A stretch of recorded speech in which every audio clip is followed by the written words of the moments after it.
आप देख रहे हैं अमेज नाउ। गंगा, यमुना, राप्ती और गोमती के तटवर्ती इलाकों से खबरें आप तक। नमस्कार, सत्य घटना के नए अंक के साथ मैं सुगंधा। शुरुआत करते हैं आज की मुख्य घटनाओं से। सीजनल अमीन पद पर भर्ती के नाम पर 7,000 रुपए घूस लेते बांसगांव तहसील का सीनियर बाबू रंगे हाथ गिरफ्तार। घर बैठे महिलाओं के नाम पर चरित्र प्रमाण पत्र बनवाकर ठेकेदारी करना अब नहीं होगा आसान। हरिद्वार से गोरखपुर 900 किलोमीटर पैदल चलकर अपनी दृढ़ इच्छा शक्ति का लोहा मनवाया कांवड़ यात्री मायानंद झा ने।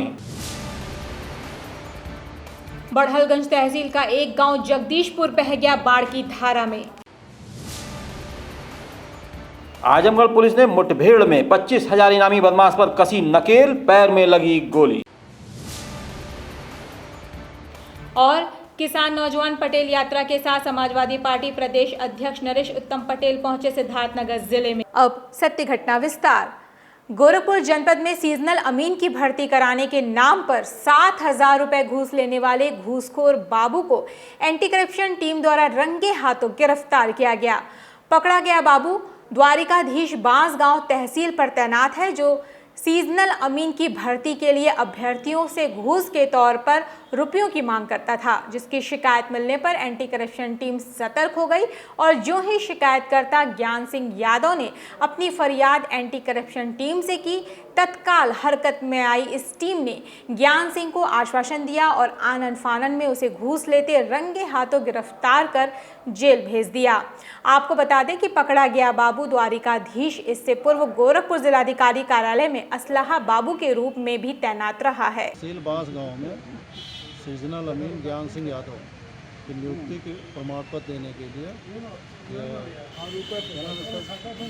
सिद्धेश्वरी कौन श्रीवास्तव जो WBN बाबू हैं, वो आज 7,000 रुपया रिश्वत देते हुए पकड़े गए। गोरखपुर जनपद में आधी आबादी को आगे लाने के लिए जिला प्रशासन ने एक अच्छी पहल की है, जिसके तहत अब घर की महिलाओं के नाम पर चरित्र प्रमाण पत्र बनवाकर ठेकेदारी करने वाले ठेकेदारों की राह आसान नहीं होगी, क्योंकि अब जिसके नाम पर प्रमाण पत्र बनवाया जा रहा है उसे खुद प्रशासन के लोग सत्यापन करेंगे।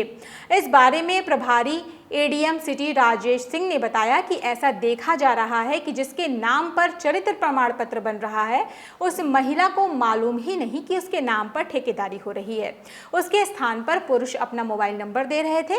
ऐसे में हमारा प्रयास है कि आवेदनकर्ता को इसकी जानकारी हो, साथ ही वो सामने आए, जिससे उसे सम्मान भी मिल सके। मेरे पास अभी ADM सिटी का चार्ज है। मैं चरित्र प्रमाण पत्र जारी करने के पहले मैंने ये प्रक्रिया बना रखी है कि जिसका चरित्र प्रमाण पत्र जारी कर रहे हैं, कम से कम उसके बारे में स्वयं मैं भी तो पूछताछ कर लूँ। ज़्यादातर महिलाओं के जो चरित्र प्रमाण पत्र जारी कराए जा रहे थे, उनके स्थान पर कोई न कोई पुरुष व्यक्ति ही अपना मोबाइल नंबर रख रहा था और अपनी इन्फॉर्मेशंस भी शेयर कर रहा था। मैंने ऐसे मोबाइल नंबरों पे बात की और यदि हम महिलाओं को अधिकार नहीं देंगे, महिलाओं की जगह कोई पुरुष छद्म रूप में काम करता रहेगा, तो उनका चरित्र प्रमाण पत्र नहीं जारी होगा। हम चाहेंगे कि महिलाएं स्वयं आगे आएँ, वे जानें कि उनके नाम पर ठेकेदारी हो रही है और उनको पूरा अधिकार है कि उनको अपना चरित्र प्रमाण पत्र मिले, वो स्वयं ठेकेदारी कर सके, न कि उनके नाम पर कोई अन्य व्यक्ति करे। व्यक्ति यदि इच्छा शक्ति और दृढ़ संकल्पित हो तो कोई भी कार्य आसान हो जाता है। बिहार के मिथिलांचल से चलकर हरिद्वार की धरती पर पहुंचे 62 वर्षीय मायानंद झा ने ऐसा कर दिखाया। मायानंद झा ने हरिद्वार से गोरखपुर 900 किलोमीटर की यात्रा पैदल ही तय कर दी। दरअसल कुछ कर गुजरने का जुनून लेकर 2 बच्चों के पिता मायानंद झा रोडवेज से रिटायर कर्मचारी हैं और वे 26 जुलाई को देवनगरी हरिद्वार की धरती पर पहुंचे। वहां से जल लेकर उन्होंने अपनी पैदल कांवड़ यात्रा शुरू की। हालांकि सरकार ने कांवड़ यात्रा पर कोविड-19 के कारण रोक लगा दी थी, पर 62 वर्षीय मायानंद झा के मन में कुछ और ही था, जिसकी वजह से रास्ते में कई जगह कठिनाइयों का सामना भी करना पड़ा, लेकिन वह उन कठिनाइयों को आसानी से पार करते चले गए। रात गुजारने के लिए उन्होंने मंदिरों का सहारा लिया। जहां रात्रि विश्राम के बाद सुबह नित्य क्रिया और स्नान के बाद वो फिर आगे की ओर चल पड़ते थे। 34 दिन की कुल यात्रा तय करने के बाद गोरखपुर की धरती पर पहुंचे मायानंद जी ने गोरखनाथ बाबा के दर्शन करने के पश्चात मीडिया से कहा कि महादेव के आशीर्वाद से मुझे रास्ते में कोई भी कठिनाई महसूस नहीं हुई। जैसे जैसे आगे बढ़ता गया लोग मिलते गए और उनका सहयोग भी मिलता गया। अब आगे की यात्रा मुझे पूरी करनी है जो बाबा बैजनाथ धाम होते हुए वासुकीनाथ पर समाप्त होगी। अब मुझे 700 किलोमीटर की पैदल यात्रा पूरी करनी है। पता चला जब प्रतिबंध हो गया है स्थान पर हरिद्वार पहुंचने पर कुछ रोक चला, फिर हम समझाया कि भाई हम अकेले हैं, हम किसी तरह का आपका नियम का भंग नहीं करेंगे, हम अकेले चलेंगे, हमको जल लेके चलने दीजिए। बहुत मुश्किल के बाद उन्होंने हमको अनुमति दी और हम वहाँ से आगे की सफर किए हैं। सारा दिन चलता हूँ, रात में किसी मंदिर पर अक्सर मंदिर मिल जाती है और मंदिर मिल जाती है तो वहाँ के जो पुजारी जी रहते हैं वो यथासार जो खुद अपने के लिए भोजन बनाते हैं वही भोजन मुझे भी प्रसाद रूप में मिल जाता है और मैं भी यथासार उस मंदिर को अपना कुछ सेवा दे देता हूँ। ये रास्ते में और जो लोग सब हैं बहुत तरह के सहयोग करते हैं। ये और बाबा के डगर पर कुछ कठिनाई भी आती है तो बाबा उसे दूर कर देते हैं। गोरखपुर जनपद के बढ़लगंज स्थित जगदीशपुर गांव का राप्ती नदी में आई बाढ़ की कटान से अस्तित्व ही समाप्त हो गया। राप्ती नदी ने ग्रामीणों की जमीनों के साथ उनके घर को भी अपनी आगोश में ले लिया है। अब गांव के लोग खुले आसमान के नीचे या दूसरों के घरों में रहने को मजबूर हैं। लोगों का कहना है कि पिछले कई वर्षों से नदी में आ रही बाढ़ से कई घर पहले ही विलीन हो गए थे।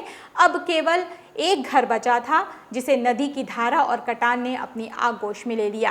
आप वीडियो में साफ देख सकते हैं कि किस तरह गांव का आखिरी मकान जो कि संजय पांडे का था वो भी भरभरा कर नदी की धारा में विलीन हो गया। गांव का जो है हमारे गांव का जगदीशपुर गांव का सबसे लास्ट जो मकान थी हमारी, हम संजय पांडे बोल रहे हैं, तो पूरा नदी में सारा सामान भूसा अनाज के साथ सब बह गई और जो है हम लोग का कोई जो है दूसरे के यहाँ व्यवस्था। आजमगढ़ जनपद के दीदारगंज थाना क्षेत्र स्थित हैदराबाद में बीते बुधवार की रात पुलिस मुठभेड़ में 25,000 का इनामी बदमाश गिरफ्तार किया गया है। पुलिस की जवाबी कार्रवाई में उसके पैर में गोली लगने से वो जख्मी हो गया। गिरफ्त में आया बदमाश एक शातिर लुटेरा है। आपको बता दें कि एसपी के निर्देश पर बुधवार की देर रात दीदारगंज थाना प्रभारी द्वारा हैदराबाद में वाहनों की चेकिंग की जा रही थी। इस दौरान एक बाइक को जब पुलिस ने रोकने का प्रयास किया तो बाइक सवार ने पुलिस पर गोली चलाई और पुष्पनगर की ओर भागने लगा। पुलिस की जवाबी फायरिंग में बदमाश के पैर में गोली लगी और वो बाइक समेत सड़क पर गिर पड़ा। एसपी सुधीर कुमार सिंह ने बताया कि पकड़ा गया युवक 25,000 रुपए का इनामी बदमाश अंकुश गौतम है, जो एक शातिर लुटेरा है और 2020 से ही गैंगस्टर के मामले में वांछित चल रहा है, जिसके पास से तलाशी के दौरान एक तमंचा और एक जिंदा कारतूस बरामद हुआ। समय पूर्व जब दीदारगंज थानाध्यक्ष और उनकी टीम हैदराबाद बाजार में चेकिंग कर रही थी तो एक संदिग्ध व्यक्ति जो मोटरसाइकिल पर था, जब उसे रोकने का प्रयास किया गया तो वो नहीं रुका और भागने लगा। आगे जाकर पुष्पनगर की तरफ भागा। आगे जाकर उसके द्वारा जब घेरने का प्रयास किया गया तो पुलिस पर फायरिंग की और काउंटर फायरिंग में बदमाश के गोली लगी है। यह बदमाश की पहचान एक शातिर बदमाश के रूप में हुई है जिसका नाम अंकुश गौतम है। ये 2020 से एक गैंगस्टर के एक मुकदमे वांछित चल रहा था और इसके ऊपर 25,000 रुपये का इनाम मेरे द्वारा घोषित किया गया था। ये एक शातिर लुटेरा है और इस पर 9 मुकदमे संगीन धाराओं के पहले से लगे हैं। इसके पास से एक मोटरसाइकिल, तमंचा और कारतूस बरामद हुए। गोरखपुर जनपद में पुलिस विभाग द्वारा चलाए जा रहे पुलिस चौपाल कार्यक्रम के तहत एसएसपी डॉक्टर विपिन टाड़ा ने कैंट थाने पर चौपाल लगाया। इस दौरान एसएसपी विपिन टाड़ा ने चौपाल में आए हुए फरियादियों की समस्याओं को सुना और उन्हें जल्द से जल्द निस्तारण करने के लिए संबंधित अधिकारियों को निर्देशित भी किया। इसके साथ ही वरिष्ठ पुलिस अधीक्षक कैंट थाने के निरीक्षक एवं उप निरीक्षक के साथ बैठक करते हुए उन्हें आदेश दिया कि बैंक ड्यूटी के अलावा भीड़-भाड़ जगहों पर गश्त बराबर करते रहें, जिससे संदिग्ध अपराधी को चिन्हित कर अपराध पर नियंत्रण किया जा सके। इसी क्रम में एसपी सिटी सोनम कुमार ने कोतवाली में पुलिस चौपाल लगाकर फरियादियों की समस्याओं को सुना और उनकी समस्याओं का तय सीमा के भीतर निस्तारण करने का अपने मातहतों को निर्देश भी दिया। इस दौरान एसपी सिटी द्वारा राजघाट, कोतवाली एवं कैंट थाने के भीड़ भाड़ वाले क्षेत्र का पैदल गश्त भी किया।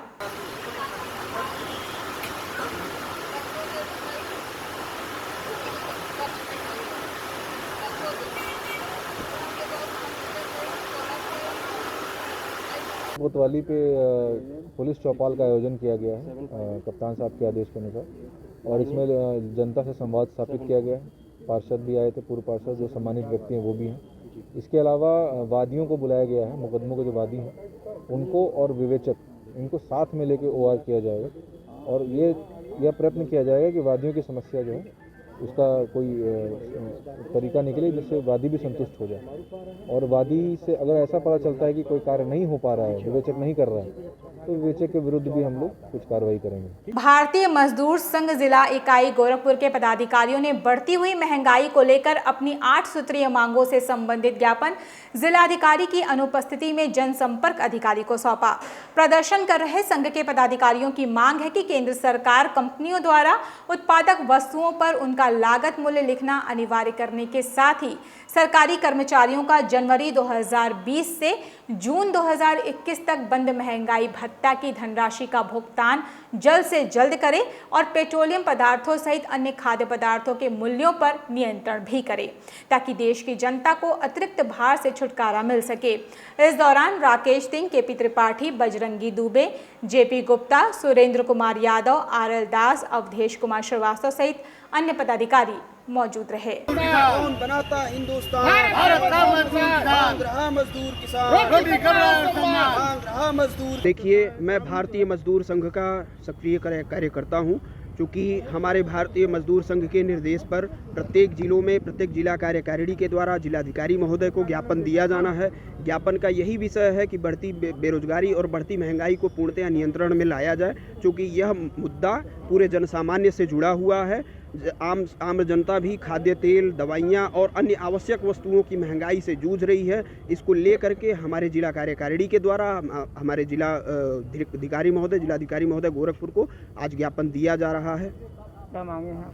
मांगे हमारी यही हैं कि बढ़ती बेरोजगारी को पहले नियंत्रण में लाया जाए, बेरोजगार की संख्या में वृद्धि किया जाए। तत्पश्चात जो महंगाई है, जो एकदम आसमान छूती हुई खाद्य तेल वस्तुएं और अन्य दवाइयाँ और अन्य आवश्यक जीवनोपयोगी पदार्थ जो जन सामान्य से जुड़ा हुआ है, उस पर महंगाई बढ़ती जा रही है, जिसको नियंत्रण में लेने के लिए आज जिलाधिकारी महोदय को ज्ञापन सौंपा गया है। आजमगढ़ जनपद में शर्मसार करने वाली घटना सामने आई है, जहां युवक को गांव के लोगों ने निर्वस्त्र कर जमकर पीटा, जिसका वीडियो सोशल मीडिया पर वायरल होते ही पुलिस महकमे में हड़कंप मच गया।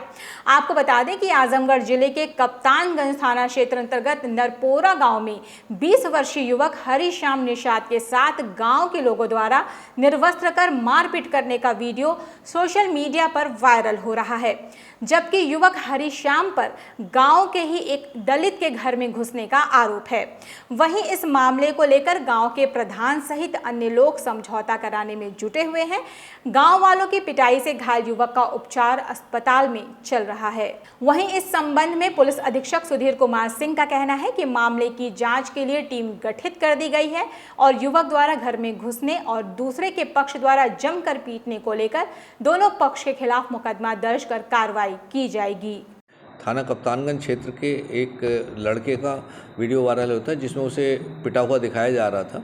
इस संबंध में मेरे द्वारा तत्काल जानकारी कराई गई और थानाध्यक्ष को मौके पर भेजा गया, तो ये तथ्य सामने आया कि ये लड़का किसी लड़की से प्रेम करता था और उसके घर में उससे मिलने चला गया था, उस पर इसकी पिटाई की गई। इस संबंध में मुकदमा पंजीकृत किया जा रहा है और मुकदमा पंजीकृत कर इसमें कानूनी कार्रवाई की जाएगी। खबर यूपी के बलिया से है, जहां पूर्व बसपाई नेता शेख अली उर्फ संजय भाई ने एक कार्यक्रम के दौरान बहुजन समाज पार्टी पर जमकर निशाना साधते हुए कई खुलासे किए हैं। इस दौरान पूर्व बसपाई नेता शेख अली ने कहा कि कांसीराम के जमाने में चौपाल लगता था और सबको अपनी बात रखने का अधिकार होता था। कोई बात कहने के लिए कोई फीस नहीं लगा करती थी। लेकिन काशीराम के चले जाने के बाद बसपा सुप्रीमो मायावती को सलाहकार अच्छे नहीं मिले और लोग उनसे दूर होते चले गए। बसपा में मैं मनवर कांसीराम सर के ज़माने में चौपाल जब लगता था सबकी बात कहने का अधिकार होता था और उस बात करने के लिए कोई फीस नहीं लगता था और उसमें चुन के लोगों को इलेक्शन में लड़ाया जाता था, समाज की काम भी किया जाता था। 80-85 की बातें होती थी, 80-85 को वो दिया जाता था, महत्व दिया जाता था। लेकिन धीरे धीरे मनोज साहब के जाने के बाद सुश्री मायावती जी को सलाहकार जो है अच्छे नहीं मिले। धीरे धीरे 85 के लोग दूर होते गए। उसी कड़ी में मैं 2007 में मैं भी इस्तीफा देके और सामाजिक कामों में लग गया। गोरखपुर जनपद में स्वर्णकार कारीगर कल्याण सेवा समिति के आह्वान पर कारीगरों ने अपनी 4 सूत्रीय मांगों को लेकर अपनी दुकानें 48 घंटों के लिए बंद करने का ऐलान किया था, जिसके तहत आज दूसरे दिन भी कारीगर अपनी दुकानों को बंद कर हड़ताल पर बैठे रहे। समिति के अध्यक्ष प्रदीप कुमार वर्मा के मुताबिक गोल्ड ज्वेलरी पर हॉलमार्क अनिवार्य किए जाने के बाद ज्वेलर्स कामगारों की मजदूरी कम करते जा रहे हैं, इसलिए मजदूरी 5 से बढ़ाकर 7% किया जाए और साथ ही ज्वेलरी बनाने के लिए बिना पाउडर वाला सोना दिया जाए। अगर कोई दुकानदार किसी कारीगर को पाउडर वाला सोना देता है तो उस दुकानदार के खिलाफ कार्रवाई होनी चाहिए। अभी तक हम लोग से मिलने कोई भी सराफा व्यवसायी अभी न कल आए हैं, ना अभी तक आए हैं। यहाँ पे हम लोग की 2 दिन की बंदी है। हम लोग 2 दिन की बंदी करेंगे अपने कारीगर समाज के हित के लिए, अपनी मजदूरी के लिए। आप लोग की जो मांग है 7% मजदूरी बढ़ाने की, उसका जो प्रभाव है वो किस पर पड़ेगा? वो उसका प्रभाव किसी पे नहीं। व्यापारी अपना हमको 1 टन चाहिए बढ़ा के दें, अपना व्यापारी से लें, उस पर प्रभाव किसी के ऊपर नहीं है। और वो लोग बढ़ा के ले रहे हैं, हम लोग को नहीं दे रहे हैं। आप लोग को नहीं दे रहे? हाँ, हम लोग को नहीं। ये चीज़ 4 साल पहले भी हुआ, जब हम लोगों ने अपनी आवाज़ उठाई तो हम लोग के नाम पे वो लोग व्यापारियों से लेने लगे, मगर हम लोग को नहीं मिला। और ये चीज़ अब भी हो रहा है इस समय। गोरखपुर जनपद के शाहपुर थाना क्षेत्र स्थित झरना टोला के रहने वाले एक समाज सेवी रामनाथ निषाद ने पार्षद प्रतिनिधि पर फर्जी मुकदमे में फंसाने का आरोप लगाया है। समाजसेवी रामनाथ का कहना है कि वार्ड नंबर 14 स्थित झरना टोला के पार्षद प्रतिनिधि रमेश गुप्ता द्वारा वार्ड के निवासियों पर बहुत ही अत्याचार किया जा रहा है और वार्ड की रहने वाली एक महिला के घर पर जबरिया कब्जा कर लिया है, जिसका मेरे द्वारा विरोध किए जाने पर अब मुझे वो आए दिन फर्जी मुकदमे में फंसाने की धमकी दे रहा है। रामनाथ निषाद समाजसेवी। देखिए, सुनने में आया है कि हमारे वार्ड नंबर 14 के पार्षद प्रतिनिधि रमेश प्रताप गुप्ता जी, एक कोड़ैया का मामला था सुनीता सिंह और गुड़िया सिंह का, जिसको रमेश प्रताप गुप्ता ने लगभग 1.5 साल पहले आबादी की ज़मीन थी उन लोगों को दे दिया था। 1,70,000 रुपया भी ले लिया और वह अपने परिवार के साथ, अपने पति के साथ गुजर बसर कर रही थी। जितने में सुनीता सिंह के पति सुनील सिंह का देहांत हो गया, तब से रमेश प्रताप गुप्ता तथा उनके लोगों को ये परिवार खटकने लगा और इन पर बदनीति करने लगे। जब ये लोग मानी नहीं तो उसके बाद ये लोग कहे कि हमारी बात नहीं मान रही है, इसको यहाँ से भगा दिया जाए। और 1 तारीख को जा करके इनके घर से चोटी पकड़ करके गाली गुप्ता देते हुए इनको घर से बाहर निकाल दिया गया और इनका मोबाइल और 5,000 रुपया भी छीन लिया गया। ये सामने हमारी गुड़िया बैठी हुई है, इसका मोबाइल और 5,000 रुपया भी ले लिया गया ताकि जो रिकॉर्डिंग हो रहा है वो किसी को दिखा ना सके। मऊ जनपद के पिपरीडीह रेलवे स्टेशन पर एक चाइनीज कंपनी द्वारा पिछले 2 सालों से भुगतान न किए जाने की मांग को लेकर मजदूरों ने कार्य को ठप कर कंपनी के खिलाफ जमकर प्रदर्शन करते हुए सरकार से मांग की है कि उनका पैसा जल्द से जल्द दिलवाने का कार्य करे। काम कर रहे मजदूरों का कहना है कि चाइना की कंपनी TBA इलेक्ट्रिक से रेलवे ने काम लिया, जिसके बाद कंपनी ने रेलवे से काम को लेकर हम लोगों को दे दिया और पिछले 2 सालों से हमसे काम करवा कर अब हम लोगों का वेतन जो लगभग 70 लाख रुपए है उसे भुगतान करने में कंपनी आनाकानी कर रही है। सिंह बालाजी कंस्ट्रक्शन का प्रोप्राइटर हूँ। मैंने यहाँ TBA energy private limited China की जो कंपनी है उससे पेटी कॉन्ट्रैक्ट पर काम लिया था और ये कंपनी रेलवे से काम लेके हम लोग को दी थी। इसके बाद इन्होंने हमसे 2 साल तक काम करवाया और अभी हमारा वेतन ये लगभग 60 से 70 लाख रुपए रोक दी है और कॉन्ट्रैक्टरों को भी पैसा रोकी हुई है। और यहाँ पे इन लोग आए और ज़बरदस्ती अपने दूसरे कॉन्ट्रैक्टर को लगा के यहाँ पे काम करवाना चालू करवा दिए और हम लोगों ने इनका विरोध किया। उसके बाद ज़बरदस्ती इन्होंने हम लोगों को चौकी और थाने पे लेके गए। उसके पहले भी चौकी पे गए थे ये लोग। इन्होंने हमसे लिखित में दिया था कि आपका 3 दिन में पेमेंट हम करवा देंगे, उसके बाद आप लोग काम यहाँ से छोड़ के चले जाइए। लेकिन इन्होंने पैसा दिया नहीं। 31 तारीख की घटना थी और आज 8 तारीख हो गया। इन्होंने कुछ पेमेंट नहीं किया, 1 रुपया भी नहीं किया है। सिद्धार्थनगर जिले में आज किसान नौजवान पटेल यात्रा के साथ समाजवादी पार्टी के प्रदेश अध्यक्ष नरेश उत्तम पटेल पहुंचे, जहां उनका पार्टी के कार्यकर्ताओं द्वारा भव्य स्वागत किया गया।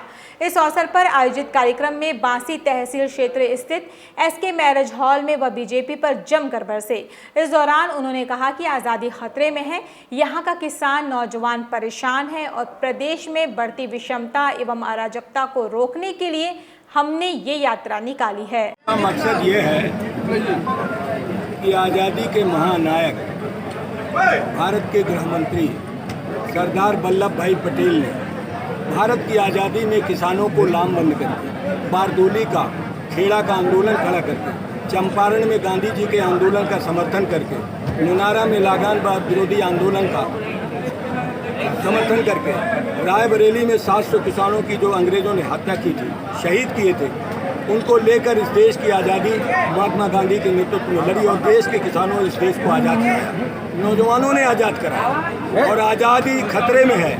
आज़ादी खतरे की वजह से आज हम सारे लोग, नौजवान किसान, हम परेशान हैं। भारतीय जनता पार्टी लगातार झूठ बोल रही है। भारतीय जनता पार्टी ने किसानों के साथ धोखा किया। भारतीय जनता पार्टी ने नौजवानों के साथ धोखा किया। किसान नौजवान को इकट्ठा करके हम भारत में आर्थिक विषमता को, उत्तर प्रदेश में बढ़ती हुई अराजकता को हटाने के लिए हमने ये किसान नौजवान पटेल यात्रा निकाली। बलिया जनपद के एक परिषदीय विद्यालय में आज फिर से एक शर्मसार कर देने वाली तस्वीर सामने आई है, जहां छोटे छोटे नौनिहालों से नाली की सफाई करवाई जा रही है, जिसका वीडियो खुद विद्यालय के प्रधानाचार्य द्वारा अपने ही सोशल मीडिया साइट पर अपलोड कर दिया गया है। आपको बता दें कि पूरा प्रकरण जनपद के पिपराकला गाँव के प्राथमिक विद्यालय का है। वीडियो वायरल होने के बाद जब मीडिया द्वारा प्रधानाचार्य से प्रश्न पूछा गया तो उन्होंने बेतुका बयान देते हुए कहा कि हाँ, मैंने सफाई करवाया है, गांव के सफाई कर्मी कहां रहते हैं।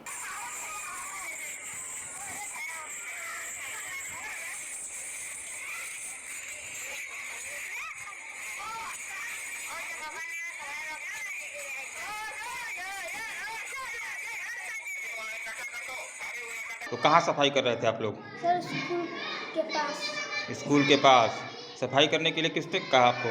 सर। कौन से सर? नाम बताइए। सर। क्या बोले आप लोगों से?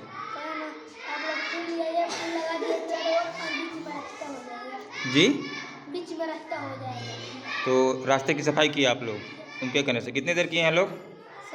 कुमार सिंह, प्रधानाध्यापक प्राथमिक विद्यालय पिपराकला नंबर 1 शिक्षा क्षेत्र। सर, एक फेसबुक पे आपका विद्यालय का वीडियो वायरल हो रहा है। यस। जिसमें बच्चों के द्वारा सफाई किया जा रहा है। हाँ सर। इस पर क्या कहेंगे सर? कल मैंने पढ़ा कि मुख्यमंत्री जी ने आदेश किया है कि प्राथमिक विद्यालय या जो भी विद्यालय शिक्षण संस्थाएं हैं, मलेरिया डेंगू का जो बुखार चल रहा है वो तेज फैल रहा है।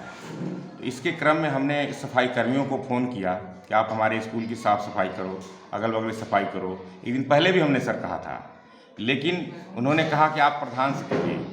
जब प्रधान की बात हमने तो नहीं किया, लेकिन खुद प्रधान जी उनके कहने पर फ़ोन किए और उन्होंने कहा कि हम जहाँ कहेंगे वहीं जाएंगे, आप इसी शिकायत चाहे डीएम से करिए चाहे किसी भी कर दिए, आप स्वतंत्र हैं, लेकिन हम सफाई करने को नहीं भेजेंगे। तो मजबूरन सर हमने अगले दिन बच्चों से कहा कि हमारे अगल बगल बहुत सारे मच्छर फैल रहे हैं, बच्चे थोड़ा सब लोग सहयोग कर देंगे, श्रमदान कर देंगे तो हम बीमारी से बच सकते हैं। और उन बच्चों को लेकर हमने जो है वो कराया। सत्य घटना में ये थी अब तक की खबरें। तेज सटीक और ताज़ी घटनाओं को जानने के लिए जुड़े रहें अमेज नाउ के फेसबुक पेज, यूट्यूब चैनल और वेब पोर्टल से। इस अंक में बस इतना ही। अगले अंक में आपसे फिर से होगी मुलाकात। तब तक के लिए हमें इजाज़त दीजिए। नमस्कार।